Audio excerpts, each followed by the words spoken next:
সুযোগ করে দেওয়ার জন্য। রাজশাহী কলেজে আমি যখন যোগদান করি 2008 সালে 27শে জুলাই সম্ভবত তারিখটা, তখন রাজশাহী কলেজটা অত্যন্ত অগোছালো অবস্থায় পেয়েছিলাম। সেগুলো আমি বিস্তারিত বিবরণ দিতে চাচ্ছি না। অনেকেই সেই সময় আমার সঙ্গে কাজ করেছেন, তারা উপস্থিত আছেন এবং বর্তমান আমার পরে যিনি অধ্যক্ষ হয়েছিলেন সম্ভবত আব্দুল মজিদ, তারপরে জনাব আব্দুর রহমান সাহেব, তিনি সম্পৃক্ত ছিলেন সেই কর্মযজ্ঞের ভেতরে।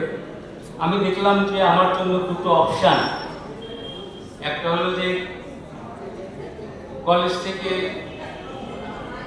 ট্রান্সফার হয়ে অন্য কোথাও চলে যাওয়া, অথবা এই বিশাল কর্মযজ্ঞের সঙ্গে সম্পৃক্ত হওয়া।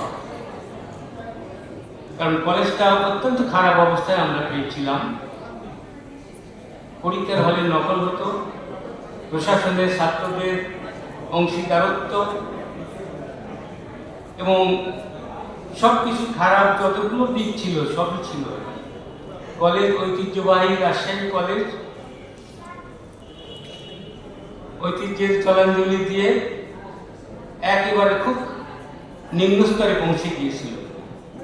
সেই জন্যই আমার মনে হয়েছিল এই দুটো অপশানের কথা আমি বললাম।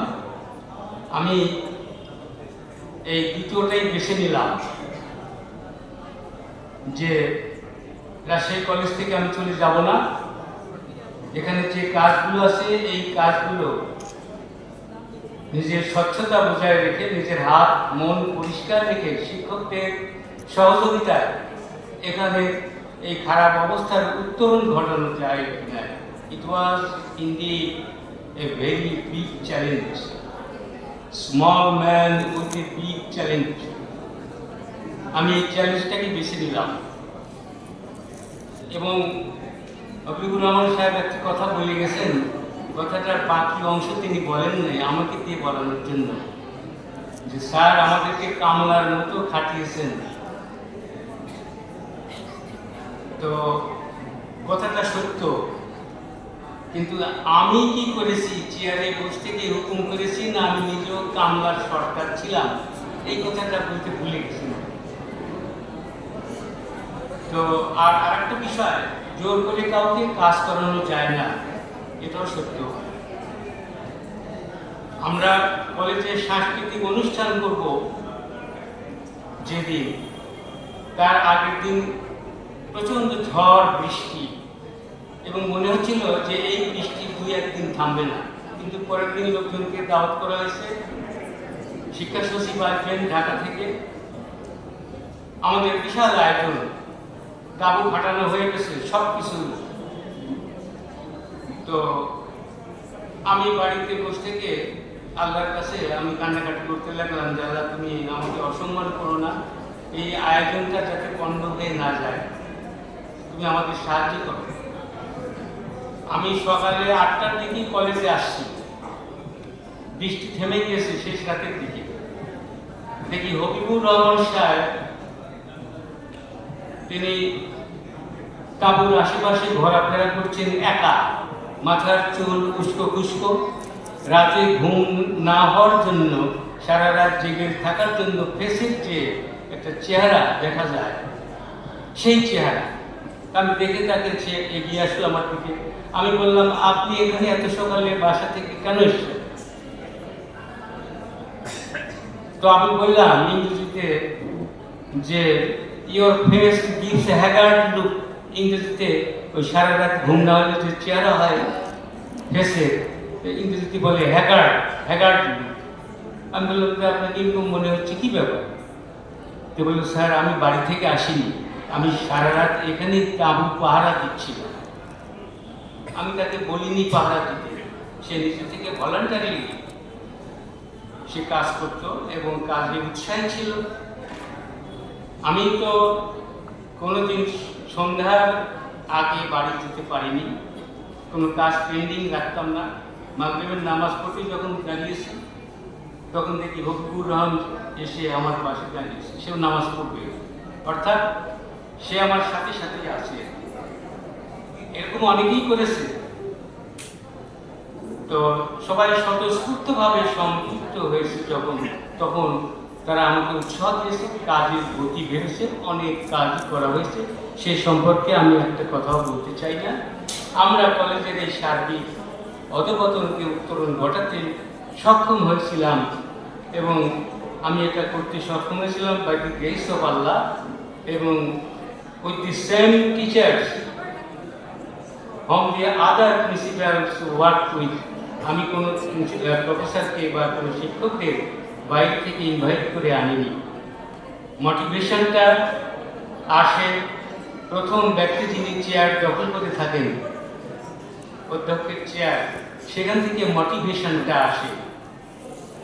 সুতরাং এই কাজগুলো করা সম্ভব হয়েছিল। আর আমার ভালো লেগেছে, আপনারা আমাকে বলেননি, আমার খারাপ লাগতো এই অনুষ্ঠানটা যদি আমি মিস করতাম দাওয়াত না পেয়ে। সেজন্য আপনাদের কাছে আমি কৃতজ্ঞ। এই চেয়ারটা কোনো প্রতিষ্ঠানের প্রধান ব্যক্তি যিনি সেই চেয়ারটা দখল করে থাকেন, এই চেয়ারটার আকর্ষণ আছে এবং রিস্কও আছে, প্রশংসা আছে, সমালোচনা আছে। এগুলো মাথায় রেখে প্রতিষ্ঠান প্রধানকে কাজ করতে হয়। শফিক স্যার ছিলেন ভাইস।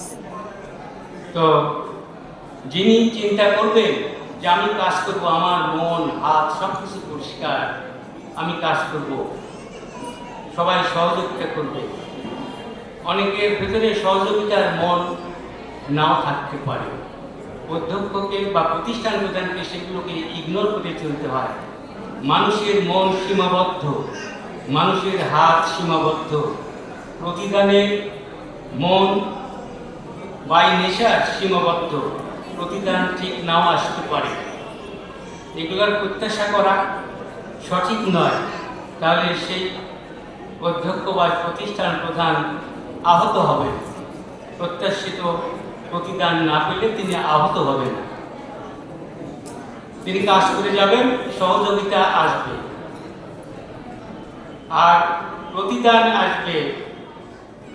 মানুষের স্মৃতি যেহেতু দুর্বল, সীমাবদ্ধ, তার স্মৃতির পাতা থেকে সব কিছু না হারিয়ে গেলেও অনেক কিছুই হারিয়ে যায়।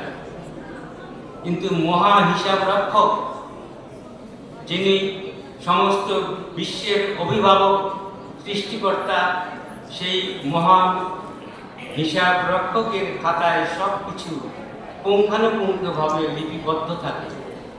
সেখান থেকে প্রতিদান স্বতঃস্ফূর্তভাবে, নিটোলভাবে এবং অঢেল আপনার জন্য, বা যিনি কমিটেড আল্লাহকে রাজি খুশি করবার জন্য যিনি কাজ করে থাকেন, তার জীবন ধন্য হয়ে যাবে।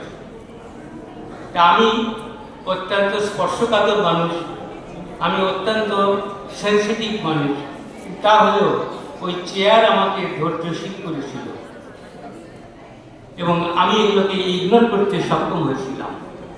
আমি চিন্তা করেছিলাম যে আমার কোনো সাবঅর্ডিনেট অফিসার সিগারেট খেতে খেতে যাচ্ছে, আমি লক্ষ্য করলাম ধোঁয়া উঠছে ওই দিকে থেকে, সে স্মোক করছে। আমি এগুলোকে ইগনোর করতাম, যে সে যদি সিগারেটটা ফেলে নাও দেয়, আমাকে দেখে নাও লুকায়, আমি এটা মাইন্ড করবো না। আমার কাজ হলো যে আমি তার প্রশাসনিক কর্মকাণ্ডে, তার পেশাগত কর্মকাণ্ড সে নিটলভাবে পালন করছে কিনা, এইটা আমার বিবেচ্য বিষয়। সুতরাং কোনো শিক্ষককে অধ্যক্ষের কলমকে দুর্বল করে তার বিরুদ্ধে কিছু লিখে দেওয়া, তাকে স্টেশন আউট করা, এই করে অধ্যক্ষের কলমটাকে আমি দুর্বল করতে চাইনি। কারোর সঙ্গে অকারণে খারাপ আচরণ করে তার মনে কষ্ট দিতে চাইনি। আমার টার্গেট ছিল যে কলেজকে প্রত্যাশিত বা কাঙ্ক্ষিত যে টার্গেট, সেইখানে উন্নীত করা। অনেক কিছুই করা হয়েছিল, একটা কাজ করে যেতে পারিনি, সেটা হাফ ডান থেকে গেল, পরে আর হলো না। এখানে একটা কবর আছে প্রশাসনিক ভবনের পশ্চিম পাশে, এই কবরটাকে সরাতে চেয়েছিলাম, আমার সময় শেষ হয়ে গেল, আমি আর পারিনি। তার আত্মীয়স্বজনকে, ওই সাহিত্য ব্যক্তি আত্মীয়স্বজনকে ডেকেছিলাম, কথাও বলেছিলাম, কিন্তু আমার বিদায়ের ঘন্টা বেজে গেল, কাজটা অসমাপ্ত থেকে গেল। কলেজের জন্য এইভাবে কাজ করেছি আমি। যেটা আজকে হবিবুর রহমানের সাথে শেয়ার করছিলাম, বললাম, সে বললো আমাকে কেমন আছে, আমি বললাম রাজশাহী কলেজের নাম যোদ্ধা অধ্যক্ষ হতে গিয়েছিলাম, গিয়ে ওই যে মাজার ব্যথা হলো আর কি, অত সময় বসে থেকে, সেটা থেকে এখনো পরিত্রাণ পাইনি। যাই হোক, তো এই কথাগুলো বললাম এই জন্য, কর্মরত অধ্যক্ষ যারা আছেন এবং যারা কর্মরত শিক্ষকবৃন্দ আছেন, যারা ওই পদে যাবেন, তাদের সবার উদ্দেশ্যে এই কথাগুলো আমি সংক্ষেপে শেয়ার করলাম। এবং আমি আর ওই প্রসঙ্গে আমাদের অ্যাচিভমেন্ট কী হয়েছে, চ্যালেঞ্জ কী হয়েছে, কীভাবে ওভারকাম করা হয়েছে, এ কথা সম্পর্কে আমি কিছু বলতে চাই না। আমি শুধু প্রাসঙ্গিক কথা অতি সংক্ষেপে বললাম। এবারে আসি, যাকে ঘিরে আজকের এই অনুষ্ঠান, প্রফেসর অলিউর রহমান। প্রফেসর মোহাম্মদ অলিউর রহমান আমার পরিচিত। আমি যখন রাজশাহী কলেজে ইংরেজি বিভাগে সরকারি অধ্যাপক, তখন থেকেই পরিচিত। বাংলা বিভাগে তিনি কর্মরত ছিলেন। আমি যখন রাজশাহী কলেজের ইংরেজি বিভাগের অ্যাসোসিয়েট প্রফেসর হিসাবে আবার আসলাম, আল্লাহ নিয়ে আসলো, তখন সম্ভবত তিনি ছিলেন। তারপরে তিনি উপাধ্যক্ষ হিসেবে যোগদান করলেন রাজশাহী কলেজে। এর আগে কথাবার্তা টেলিফোনে হতো। তিনি আমার পরিচিত একজন ব্যক্তি, সজ্জন ব্যক্তি। তিনি বদমেজাজি মানুষ ছিলেন না। যদি কেউ বলেন এই কথা, তাহলে মিথ্যা কথা বলা হবে, অথবা তার সম্পর্কে কুৎসা রটনা করা হবে। তিনি অত্যন্ত শান্ত মেজাজের মানুষ। অলিউর রহমানের সাথে ঝগড়া করা খুব কঠিন ব্যাপার ছিল, উষ্মা বিনিময় করা কঠিন ব্যাপার ছিল। যেমন আমার নিজের কথা বলি, আমি ওরকম শান্ত মানুষ ছিলাম না। আমি একটু অশান্ত, অধৈর্য, কাজকে ভালোবাসতাম।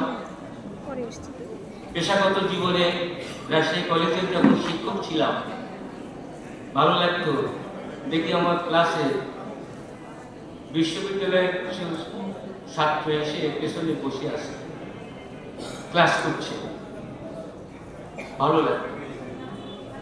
প্রথমে যখন যোগদান করি রাজশাহী কলেজে, আমি আপনাদের ধৈর্যচ্যুতি ঘটাবো না, অনুষ্ঠানে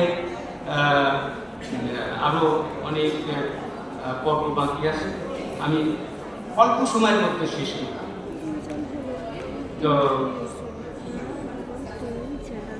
যে কথা বলছিলাম, যে যখন এসে যোগদান করলাম রাজশাহী কলেজে প্রমোশন পেয়ে সহকারী অধ্যাপক হিসাবে, এই বিশাল বিল্ডিং, ঐতিহ্যবাহী কলেজ, সমুদ্রের ওপার থেকে অধ্যক্ষ এসেছিলেন, এই সমস্ত দেখে আমি নিউটন কলেজে ছিলাম, সেখান থেকে এখানে পদায়ন হয়। My heart started beating violently. আমার হৃদয়ের কম্পন শুরু হয়ে গেল এই ভেবে, আমি তো অনার্স মাস্টার্সে পড়াইনি, সুতরাং এখানে পড়াতে হবে। যদি ক্লাস থেকে আমি ছাত্রদের দ্বারা এই ইমপ্রেশন নিয়ে আসি যে এই টিচারের পারফরমেন্সটা ভালো লাগেনি, তখন এর মতো ট্র্যাজেডি আর জীবনে হতে পারে না।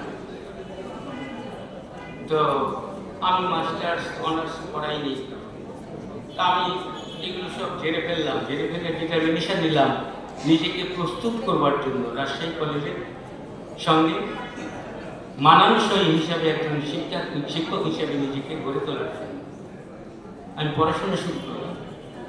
এবং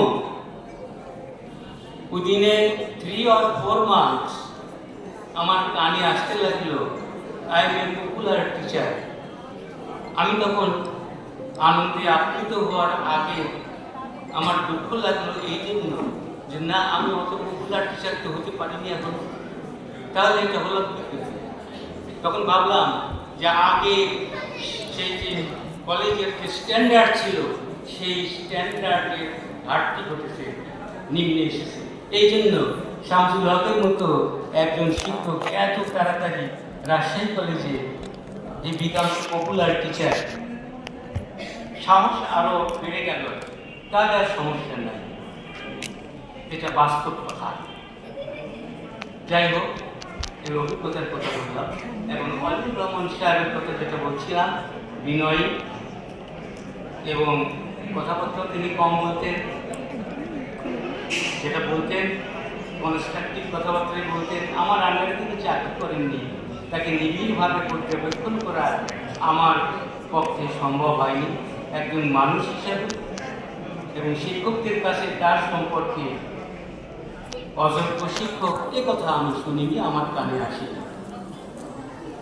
তাহলে ধরে নেওয়া যেতে পারে তিনি ছাত্রদের জন্য, ছাত্রীদের জন্য তিনি একজন ভালো শিক্ষকই ছিলেন। এখন তার বিদায়ের মুহূর্তে কাজ কাম করতে মাঝে মধ্যে বিকালে হাঁটতে আসলাম পুরানো ফেলে যাওয়া কলেজ, রাজশাহী কলেজের ভাইস প্রিন্সিপালের রুমে একটু ঢু মেরে যায়। ওয়ালিদুর রহমান দেখি 5টার পরেও ফাইলপত্র নিয়ে বসে কাজ করছেন।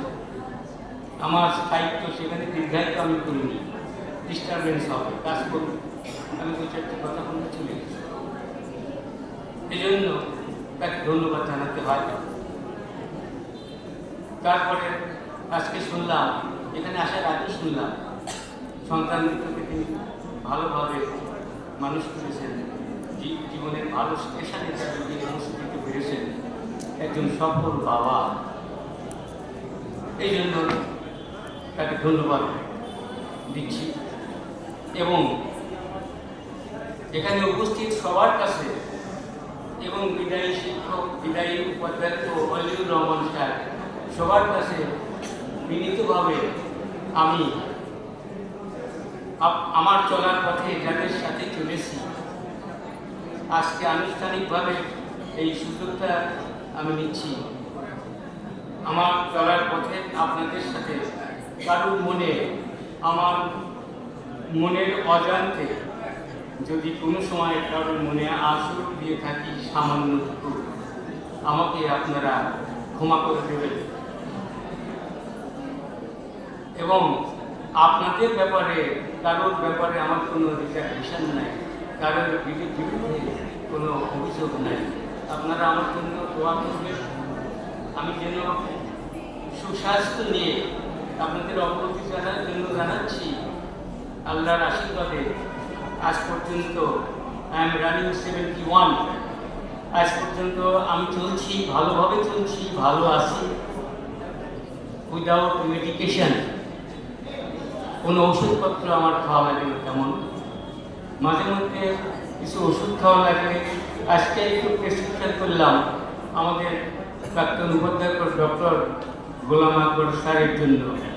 আমি একটু হোমিওপ্যাথি স্টাডি করি 30 বছর হলো আর কি, প্রফেশনাল না। আপনাদের কারো প্রয়োজন হলে আমার কাছে আসবেন, বিনে পয়সায় ওষুধ পাবেন এবং প্রেসক্রিপশন পাবেন। তো আমি মাঝে মধ্যে একটু ওষুধ খেয়ে থাকি হোমিওপ্যাথি, আল্লাহ আশীর্বাদে ভালো হয়ে যায়। তো আমার জন্য আপনারা দোয়া রাখবেন, আমি যেন সুস্থ